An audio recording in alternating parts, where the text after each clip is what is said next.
Hello and welcome to another exciting episode of Aaron's Opinion, the podcast for blind people where we talk about critical issues in the blindness community. I'm Aaron Richmond, and today we're speaking with Lorianne about a particular show and program that she participates on. But before we do, let me remind you that this episode of Aaron's Opinion is copywritten by Aaron Richmond and Aaron's Opinion. Thank you. Aaron's Opinion can be heard in many places you get a podcast, along with YouTube, Twitter, Facebook, and even consider becoming a patron on our Patreon page. We would appreciate the support. And so we are joined, as I said before I pushed the record button, we are joined by someone who I have been hearing a lot about you in the community throughout YouTube and Facebook. However, as I said before, I'm not entirely sure about everything and all of your goals and everything that you guys do. So the show that you produce is called Blending the Blind and Sighted, I believe. And I'm a little... It's called The what? Blending the Blind and Sighted. The shows are starting, well, the show that I've been doing lately is starting over again. Oh, and that was since okay, my partner so the show that you're is called Starting Over Again. Okay. Well, why don't you give us a good history on, the things that you do on your channel and your connection to the blindness community, because in fact, you are sighted, right? fully sighted, yes.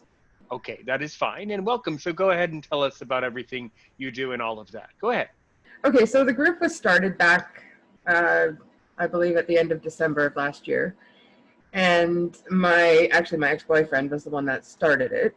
He started it for multitude of reasons. It was a lot to spend time with me and also to blend the two worlds, because he was completely blind and I was completely sighted. To prove that we don't have to have that gap in society between the two, to prove that the two can coexist and get along without judgment and without anything like that. So that was the purpose of the group. Since then, it's grown crazy. We're over 1,200 people or something now, I think. Since January 1st, I think, is when we opened it. And the person who did open it, Victor, he is no longer part of the group. But he still lives on. And if you guys have seen, I've been having technical issues on my shows the last couple of weeks. I don't know. I've been trying to expand what I do. So it's screwing everything up a little bit. Did I lose my speaker? Right. That is excellent, and that is very interesting. Okay, so It is blending the blind and sighted, because majority of our people that are in the group are blind. Plus my other admin, Connie Collins George, is partially sighted, and our moderator, I believe, John DeMarco, is fully blind. So we still are blending the blind and sighted, and we're showing how the two worlds can kind of coexist together without that judgment, right? Precisely. So I think one of the questions that is commonly asked around YouTube in various Q&As and really anywhere where you have this type of content is, so when you're a sighted person, can you tell us what's it like, and what can you tell us about some of the interesting things you've learned when dating someone who is blind? Oh my God. Okay, so when Victor came here back on March 31st, he moved here to be with me. He came here, and within 5 minutes of him being here, now don't forget, I have never had any kind of real interactions with blind people, because in the community that I live in, there might be 5 people that are blind. So I really haven't been around a lot of people that are blind to know what to do, to know, wait a second, you really have to be on top of somebody who is completely blind, because they can't see shit.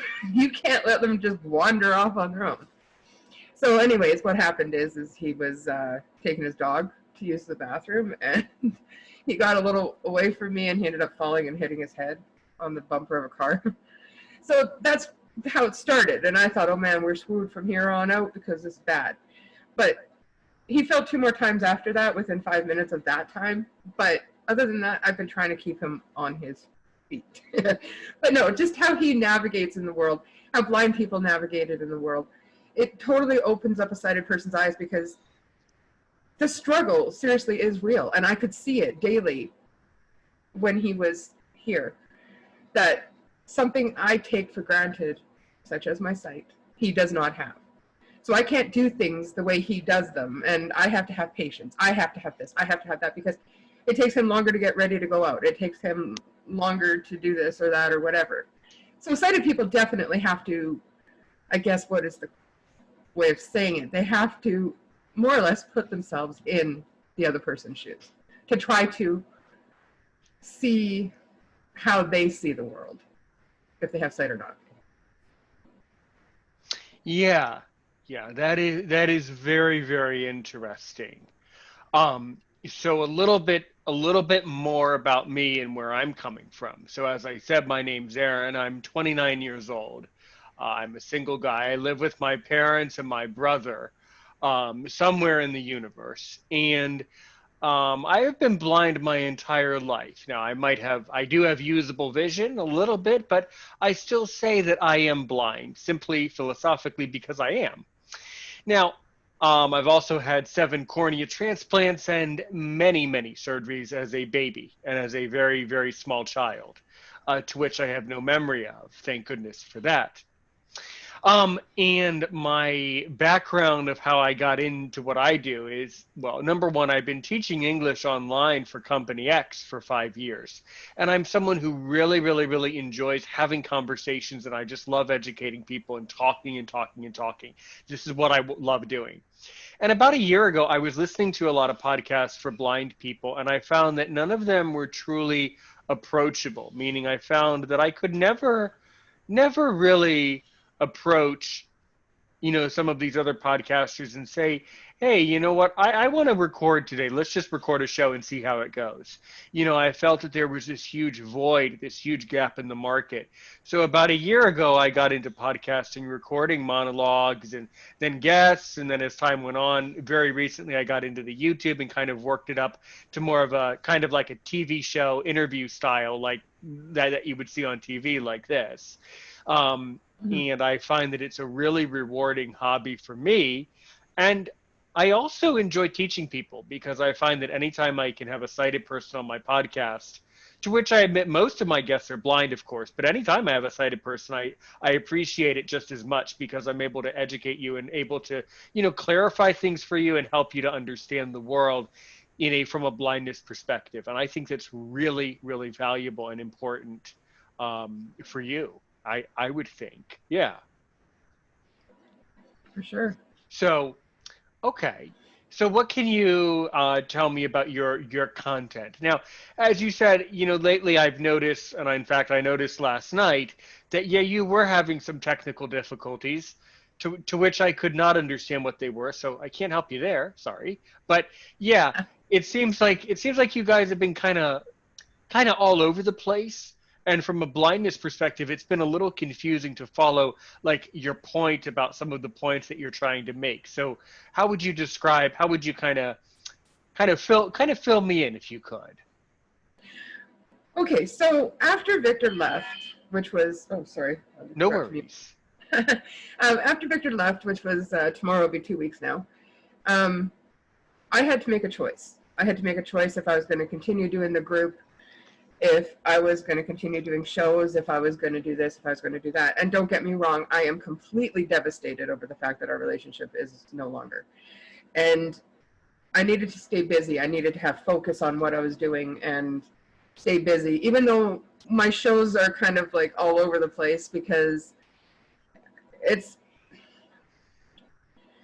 think what it is that I get distracted a lot from the technical problems that I'm having, because my computer's really old.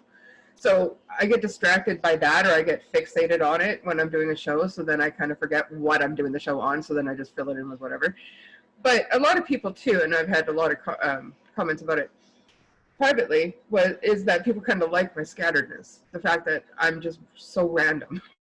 Like the things I say, the things I do are random. It's not that I can't have a conversation with somebody like you and I are doing right now, because clearly I'm doing it. It's just that when I'm in control, and I'm not used to being in control, I'm not used to having the confidence behind myself to do what I have to do and knowing it's going to be okay at the end, regardless if it's a flop or not, and not being so hard on myself. So I've had to learn a lot of stuff since he's left because I don't have him as the buffer anymore. It's me. It's my ideas, it's I'm in control of the ship more or less on the shows. And, I'm learning OBS, so it's hard because I have to do it live because I want to see how it plays and how it works and how it does whatever. But now I don't have sound for some reason when I'm talking, and it's a mess. But practice makes perfect, and I'm going to get it, and it's going to be good, and it'll be all right. But it's kind of funny to watch in the process of me failing. Yeah, I mean, from a blindness perspective, that can get very confusing. It can be very hard to kind of follow along and to kind of come up, and see what you're doing when you are so scattered. But I totally understand where you're coming from, though. Do you by any chance follow the person on YouTube and in the community who calls themselves Whistler? Yes. Okay. So you know who it is? Yeah. Okay. You should talk to him. You should talk to Whistler about some of these technical problems that you have. Because I've noticed that about once a week, Whistler does a live. And his lives are very good. And he's extremely knowledgeable about software and technology such as OBS, such as StreamYard, and things like that. In fact, he is one of the most influential developers in the accessibility of StreamYard. So you should have a conversation with him about it because he would be able to get you on the right path. He'd be able to get you straightened out, for sure. All right. So yeah. So what have been on your side of the show? What have been some of the most interesting topics, or maybe even, of course, controversial topics that you have talked about with others that maybe you would want to talk to me about and get my perspective on? What do you think? It's hard to say because, I mean, like I said, the last couple of weeks we've been just kind of winging it, trying different things, learning different things. And Whistler has taught me a lot, actually. He's the one that got me into the OBS, and he used to actually be an admin in our group too at the beginning when we started. So, and we did shows together and whatever. So he's remained a friend of mine, and we've kind of exchanged information. And we talk every now and again. So he does help me, but I'm trying to do it on my own too, without so much leaning on other people. But when I need him, I do message him and say, "Hey, buddy, I don't know, I'm lost." Yeah. But, about controversial stuff, I don't know. Because I have another channel as well on YouTube, What the Hell Quinnell, which is for my community here where I live. And again, it's a group it's a group and a channel that is supposed to bring change to whatever. And Victor and I started it and whatever. And I haven't really been doing too much over there either, but we did do a lot of controversial issues like the masks. Should people have to wear masks? COVID is another big one. Like, What the Hell Quinnell is basically just conspiracy theories and whatever is what it's turned into, I think, now. Mm-hmm.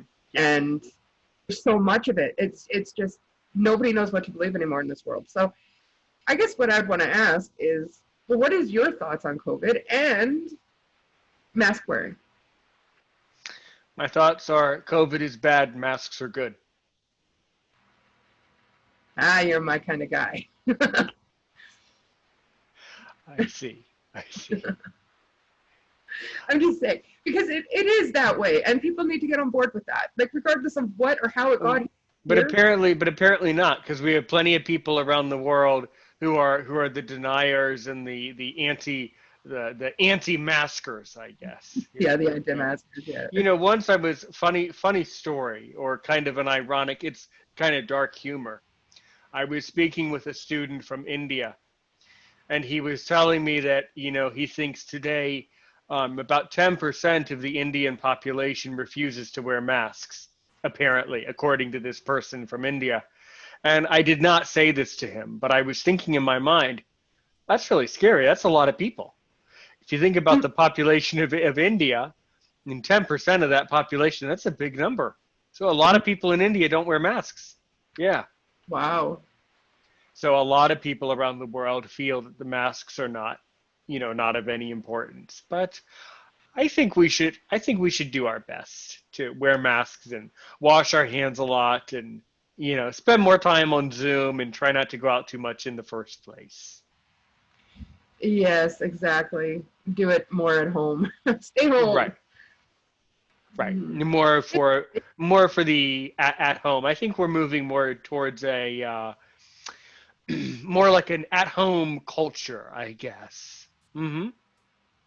Everybody said be kind to one another, and we're supposed to love everybody and this and that. And now we're not allowed to be around anybody, so it's kind of confusing. But now we're all doing it electronically. I mean, the world has definitely moved a different direction from where it was a year ago, but it's still Yeah. very much similar. It's just now we're doing things. Now we know we can do schooling at home. Now we know we can work from home. Now we know all this stuff, so we don't have to be with the public. And We can order. luckily, Sorry, go ahead. and luckily, I've been working for 5 years from home, so I'm already used to it. But a lot of people are really struggling around the world to adjust to living at home all the time. So it is very difficult for a lot of people. Definitely, it is. Hmm. Mm-hmm. I'm Yes. definitely one of them because I don't like staying home. I get, Hmm. I see. I see. Interesting. Interesting. So, what can you tell me about the community that you're living in? it's uh it's a small it's a small little town. It's got including surrounding areas, 25,000 people. So it's pretty. Okay. It's as we've discovered when Victor was here, not very blind friendly. Because Hmm. sidewalks just there's no sidewalks in certain areas, and it's frustrating because it obviously makes it so a blind person can't go from one spot to another without a person to guide them or really good skills with a dog or a cane. But Yeah. um, it was it's a town where our biggest store is Walmart, and that's pretty much the only store that we have that's big. I mean, we have Extra Foods and we have Safeway and Overweighty or Save on Foods, I guess. But it's a small little community. Everybody knows everybody. Everybody. I mean, it's not. Victor was here for 7 months, 8 months, and when he left, now that he's gone, I've been on the bus twice since he left, and we used to always take transit. It's amazing the impact that he made on people because it is such a closed knit community. It is a very, Mm-hmm. um, everybody knows everybody, so everybody knew him. Everybody knew his dog. Everybody was like, where is he? Blah, blah, blah, blah. And just the impact he had. I think he could have made a lot of good and changed a lot with how people perceive blindness. And in my count, I think he definitely could have had to been here longer. Right. Right. Well, And that is interesting. Yeah. Mm-hmm. like nobody here has, because he's a diabetic, so nobody here has a talking glucometer. Well, blind people need a talking glucometer because they can't read the numbers on the originals like that I have. He needs to have stuff read out to him. Granted, of course, when I was there, I was his eyes and I would read it for him, but he wanted that independence too. But here we don't offer that stuff in my town. So it's hard, because you want the change, but you can't. Even our street lights here are very much so. We only have 2 or 3 sets of lights that actually chirp when it's time to cross. So, it's, I don't know. It's a little town, and if we want to go someplace where we want to see specialists or we want to go wherever, we have to travel to go Right. Right. So I guess it makes it very frustrating.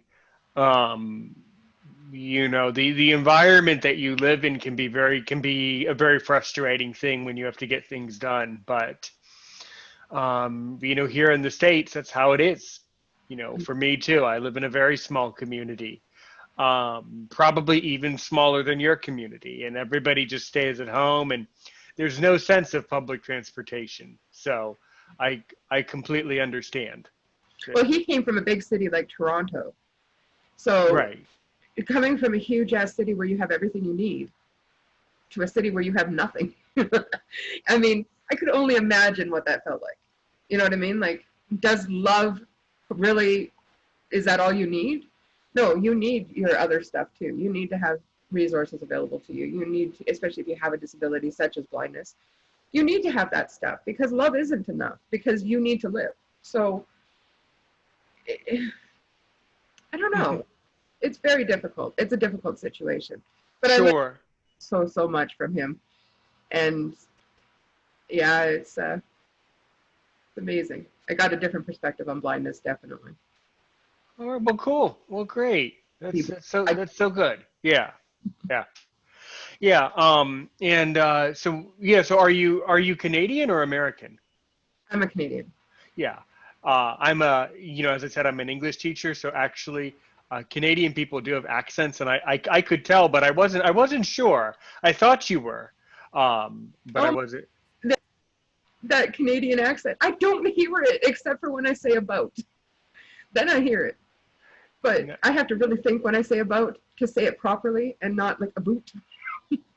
Yeah, I've heard that too. Yeah, no, I've heard yeah, no, I was watching a lot of your content and I follow a lot of Canadians on various videos. I thought you were, but then again, I wasn't entirely sure. Well, I mean, to put it in perspective, what is the nearest major city to you that I might have heard of? About 8 hours south, 8.5 hours south is Vancouver. Okay. From here. Okay, so you're up in the Pacific Northwest. You're on Yeah. that end of Canada. I Yes. see. All right. Well, cool. Cool. Yeah, I've never been there. Never been to Canada. Of course, if I went, I would go to Montreal in Quebec because I speak French. French is my second language, but I've never been up there. Yeah, and I've heard great things about Canada. All of the major cities are really good. Mm-hmm. Hmm. But province to province, it's very, very clear the differences between how the government in those provinces run things. Um, how BC runs their stuff and how their disability programs are completely different than how Ontario runs theirs.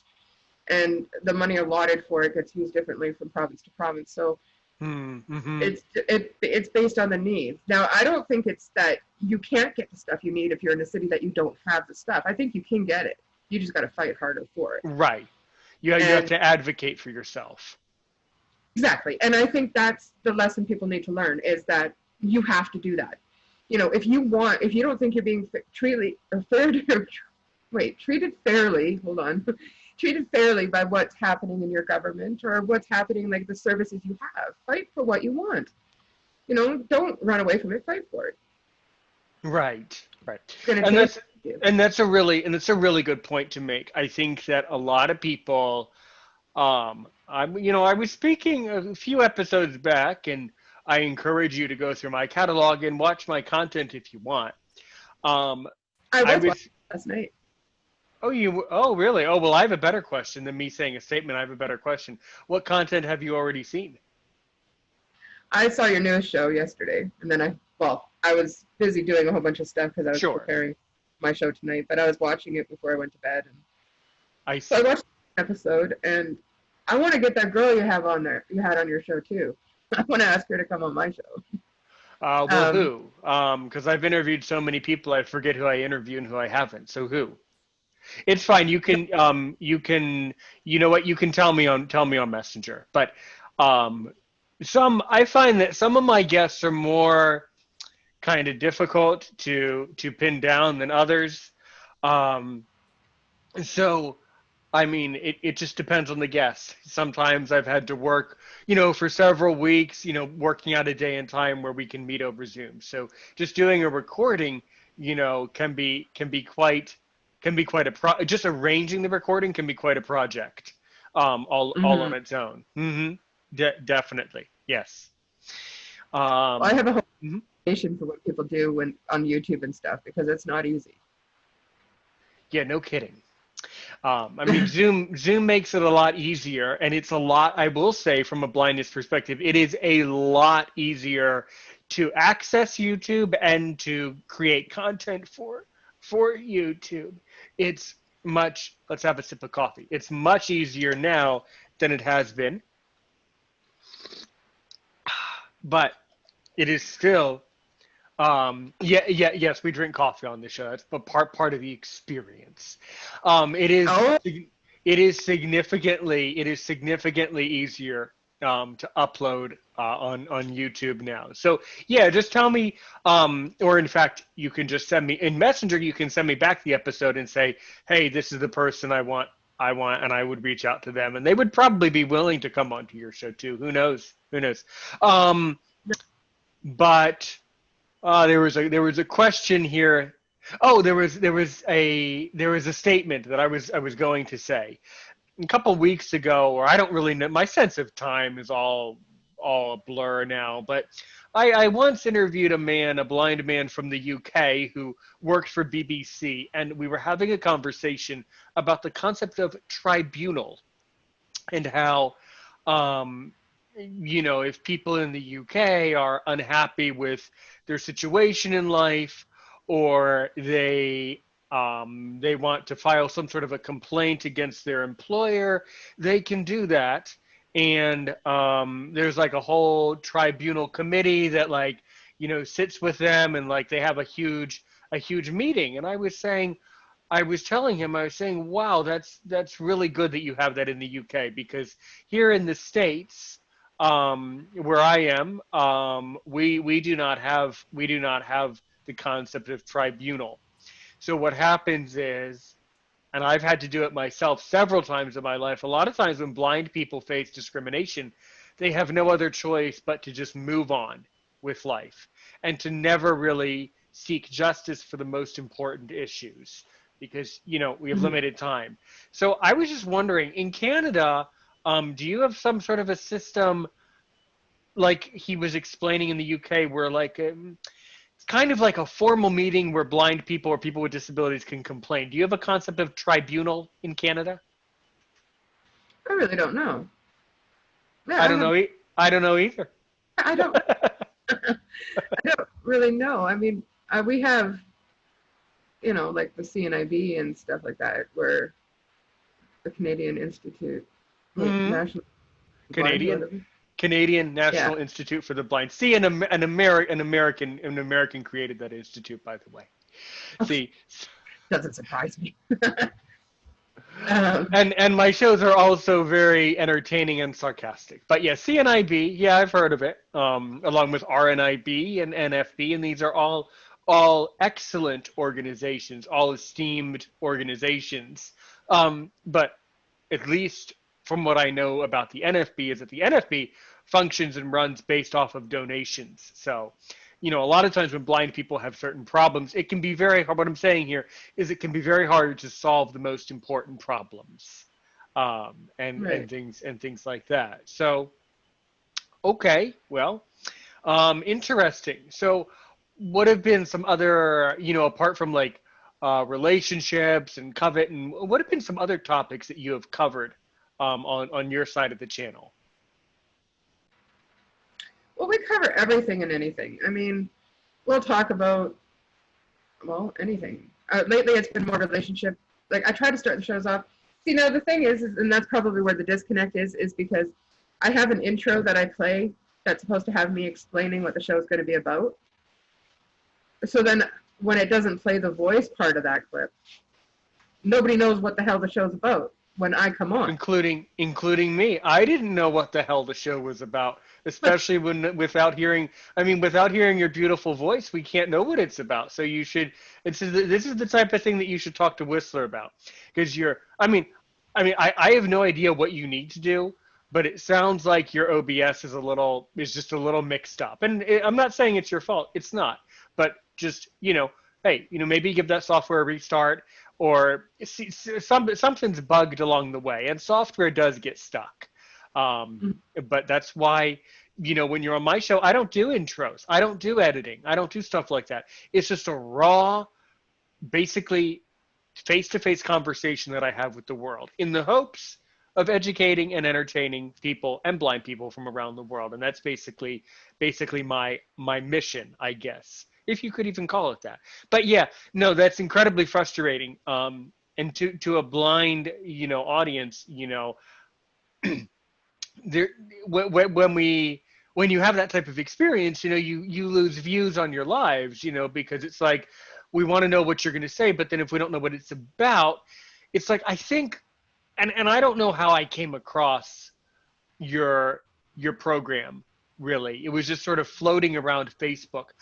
I think, take it or leave it, I don't know if it's good advice or bad advice. I think one thing that would help you is for you to produce a video where you just talk about who you are and what you do, kind of like an introduction to everything about what you want to do. Let me take a wild guess. You've probably already done it, but I think if you've already done it, you need to do it again. And if you've never done it, I think you should do it, because it would tremendously help other blind, people, especially, if we aren't, Canadians, if we're living overseas, to know what your content's all about. And by the way, you said something else. You said that that these different people, Victor and Whistler, they were very influential in the group. So by group, is this like a Facebook group that you had? Is it a WhatsApp group that you had? What can you tell me about that? No, it's a Facebook group. Okay. It's Blind and Sighted. There's also a Facebook page that's Blending the Blind and Sighted as well. Yeah, no, they were part of the group because we started the group, and there was 6 of us that were part of the admin team at the time when we started it. And slowly throughout the last year, almost, it's people have dwindled off and done their own thing, or things didn't work out, or whatever the case was. But Connie and I are actually the originals from when it started.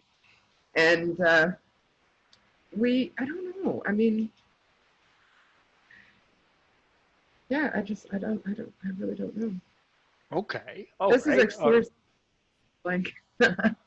This is what? When my brain goes blank.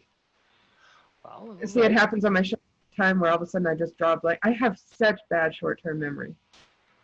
I see. Well, one of the things that I do as a content creator is, if I'm not recording content or listening or doing my work, which is teaching, I spend a ridiculous amount of time listening to other YouTubers and figuring out little techniques and basically imitating the way that other people speak, and from doing that, I've learned how to, like, where to breathe and, what tempo to do my voice and how to pronounce the words as I go along. When you're broadcasting, you have to be sure to, emphasize the consonants and get the and all that stuff. They do that on purpose. We do that on purpose because we know that some of the things that are said are blurred out through the recorder and don't always come across right. So that's why it's really important to speak in a very normal way, in a very clear delivery, so that everyone can understand. And I think that's very important. But the only way to practice your craft is simply that: practice, and then listen, practice until you just talk and talk and talk. And that's just how it is. And that's what I'm doing. That's why I keep going live every night, is just so that I can learn OBS. It'll work out its kinks. And even if it does bugger up in the show and whatever, and everything is a mess, laugh it off. If anything, exactly. Exactly. That's exactly right. Now, as from my side of the channel, I do not have enough followers. I do not have enough subs to go live on YouTube. But no matter, because I still go live on Aaron's Opinion on Facebook, on my show's Facebook page. I can do lives like that. And those lives reach a lot of people. I've noticed that, guys. You guys don't watch my lives. Not you in particular, obviously. I don't expect you to watch because you don't really know me. But I mean the audience at home. You guys watch my lives after the fact. And I don't know what's so scary about me, but they're all always afraid to comment below and all that type of thing. They watch it after I'm done recording, then they watch what I say. So, Facebook Lives are really, really productive too, and a lot easier to use than a YouTube, where Facebook, I just push the button and just talk. There's not much to it. YouTube, it's more formal, and Facebook, it's, well, just as crazy as YouTube, really. But I do find that it's significantly easier to go live on your page on Facebook. Definitely, it is. All right. And so, I'm a teacher. In general, when you are not doing your shows, how do you spend your time? Or how were you spending your time before pandemic and before we got into this situation? I spend most of my time in my days basically just I crochet I make money crocheting. Okay. Hats in the winter and mitts and gloves and stuff, scarves, whatever. And it helps in the around Christmas time for a little extra pocket change, I guess. That I do stuff on the computer. I don't know. I have a Hallmark thing. I love Hallmark Channel for some reason. I'm just waiting for my ending because there's always happy endings on the Hallmark Channel. Every movie ends up happy. I'm waiting for mine. When does my guy come back and realize that he really does love me and he's going to come back and he's going to fly far away to find me? No, that's what I do. I dream of all the things that could be.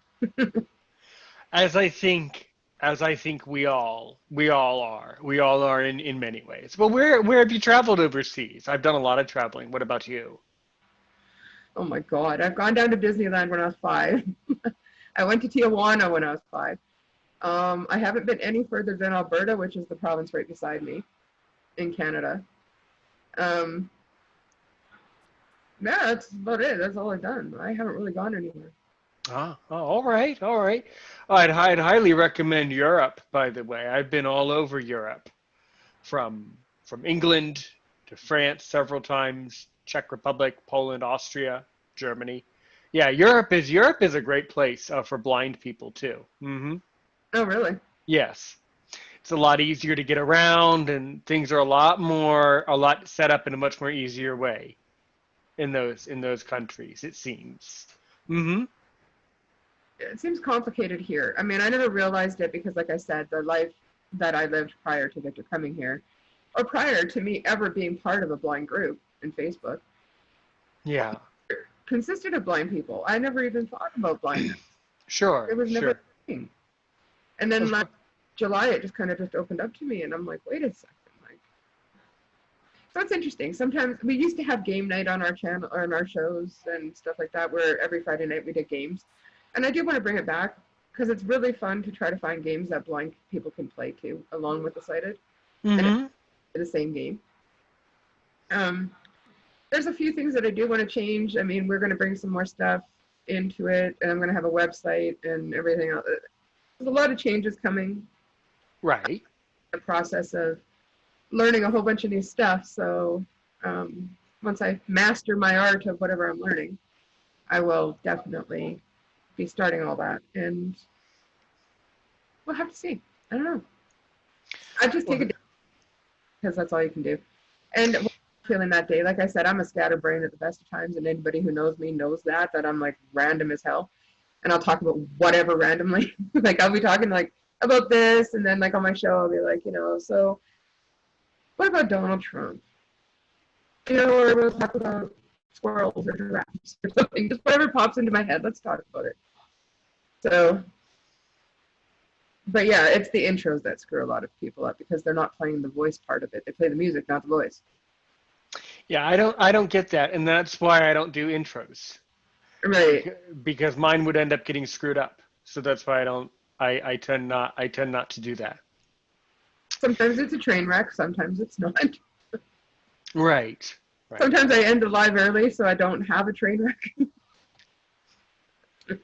Like, that's it. I'm done today. Okay, bye, everybody. And now I'm off. Yep. I see. That is very funny and very interesting for sure. So, I guess I would have to ask one final question, to which, so when you, and it is a personal one, but it's kind of relevant to the content, and I think it adds, so I'm going to try to ask, what did you think when Victor told you that he was blind? What went through your mind? Were you shocked, scared, sad, confused, indifferent? Like, how would you describe it to a blind person? How you felt about, meeting someone who was blind? It was scary. Yeah, that's fair. Like, when he came, like, when we talked, because we talked for quite a few months prior to him coming here, when we were talking on the phone and stuff like that, it was scary too, because but it wasn't as it was different because it was on the phone. It was on Right. it was whatever. I knew he was blind, but it wasn't like you physically see the blindness because he's right in front of you type. It was completely different. He was right in front of me. When he was right in front of me, everything he had to rely on me for, even just going onto the bus, even just where he stands, even just whatever, right? And it was overwhelming for me. It was because it was a completely new world and a completely different life that I ever knew. I didn't know this existed. I didn't know it was like this. I didn't know it was so much work. And it did overwhelm me at the beginning. I was so happy to be with him, but it overwhelmed me and it scared me because, like, how do you live when you can't see? Everybody takes their sight for granted. Everybody just assumes it's going to be there. But what if you wake up one morning and it's gone? What do? Your whole life changes. His whole life changed. He's been blind now for 22 years or so, 20 years maybe. But there's still struggles that he has too. But it's a scary thing, and it scares me. And I don't know how to react with blind people. Like, I'm better now, obviously. But the thing is that you have to remember they're people. It doesn't matter their disability. They're people. And if you can talk to people, you can talk to blind people, you can accept blind people. The thing is the world is so judgmental that nobody has a fair chance anymore. And nobody gets a fair chance. It was an excellent answer. Really, really thoughtful. That was a really good response to that. Really well done. Especially that part where you said if you can talk to people, you can talk to blind people. You know. I guess that's true. I guess if Americans can talk to one Canadian, Americans can talk to all Canadians, right? That's right. There you go. There you go. Just like that. I see. Well, very good. So let's see. Do you have any do you have any final questions or huge questions that you want to know about me? I encourage you to ask me all of your questions. I can't remember if you touched on this or not, but what got you into starting this on YouTube? Sure. Well, I was listening to a lot of podcasts and I felt that they were just not approachable enough. So I wanted to create a show where blind people or some sighted people could come to me and tell their story. So that's why I got into this whole podcast YouTube business. I'm finding that people are reacting a lot better and watching more of the YouTube than they are listening to the podcast. Right. Yeah, we're on podcast too, but actually it hasn't been updated for a while, but I noticed that too when we were doing it, that the podcast didn't really take off as well as YouTube or Facebook. Yeah, I think more people are familiar with YouTube, and I think us having this conversation and seeing my face, seeing your face, having seeing the video and making it look like a real conversation, I think that really speaks to people, and I think that's a lot more relatable to people. I think that's what that is. About one of the other things about the group is for people to be themselves. Yeah. Me, I'm super shy. Ago, I never would have got on camera for anything.